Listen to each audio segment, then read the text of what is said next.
নারায়ণগঞ্জের সিদ্ধিরগঞ্জে gas leakage থেকে বিস্ফোরণে নারী শিশুসহ ৮ জন দগ্ধ হয়েছেন। ভোররাতে চাষাড়ার একটি টিনশেড বাড়িতে গ্যাস লাইনের লিকেজ থেকে এই দুর্ঘটনা ঘটে। পরে দগ্ধদের জাতীয় বার্ন অ্যান্ড প্লাস্টিক সার্জারি ইনস্টিটিউটে ভর্তি করা হয়।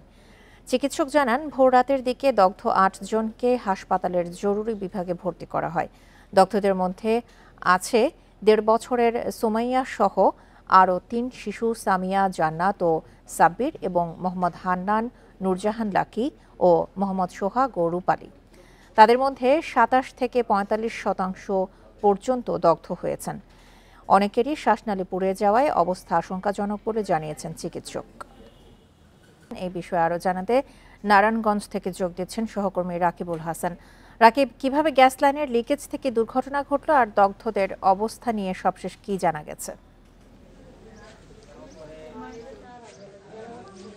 আসলে নারায়ণগঞ্জের এই সিদ্ধিরগঞ্জের গোদনাইল এলাকায় যেই বিস্ফোরণের ঘটনা ঘটেছে, আজকে সকাল থেকে কিন্তু রাত 2:45টার দিকে এই বিস্ফোরণের ঘটনা ঘটে। তাদের 8 জনকে ঢাকা বার্ন ইউনিটিতে ভর্তি করা হয়েছে এবং তাদের কিন্তু শরীরের অনেকাংশ পুড়ে গেছে।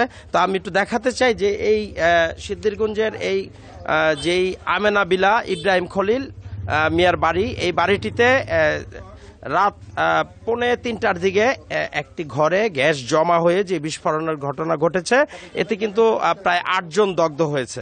আমরা এখানকার নারায়ণগঞ্জের ফায়ার সার্ভিসের যে কর্মকর্তা, আমরা এই ঘটনাস্থলে তিনি এসেছিলেন। আমরা তার কাছ থেকে যে বিষয়টি জানতে পেরেছি, তিনি জানিয়েছেন যে এই বাড়িটির মাটির নিচ দিয়ে যেই গ্যাস লাইন গিয়েছে সেটা কিন্তু তারা এখানে লিকেজ পেয়েছে। অর্থাৎ তারা ধারণা করছে যে এই গ্যাস লাইনটি লিকেজ থেকেই, এটা দীর্ঘদিন যাবত এই গ্যাস লাইন লিকেজ ছিল, কিন্তু কোনো কারণে এটা সংস্কার করা হয়নি।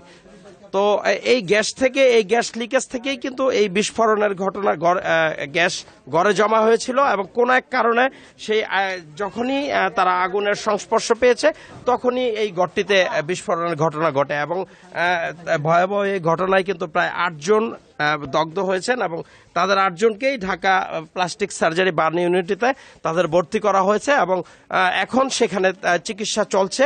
তবে এখানকার যেই অবস্থা, এখন কিছুক্ষণ আগে ফায়ার সার্ভিসের তারা এখানকার যেই তদন্ত কাজ তারা সেরে তারা ঘটনাস্থল থেকে গেছেন এবং এখানে অন্যান্য যে তিতাসের যে কার্যক্রম অন্যান্য ইউনিট আছে তারা সেই কার্যক্রমগুলি চালাচ্ছে তারা, এবং আরও তদন্ত করে দেখছেন যে আসলে একেবারে প্রকৃত কারণটা কিভাবে এই বিস্ফোরণের ঘটনা ঘটল।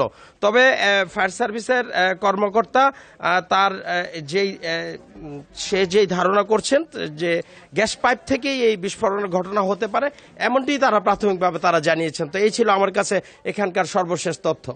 নারায়ণগঞ্জ থেকে জানাচ্ছিলেন আমাদের সহকর্মী রাকিবুল হাসান।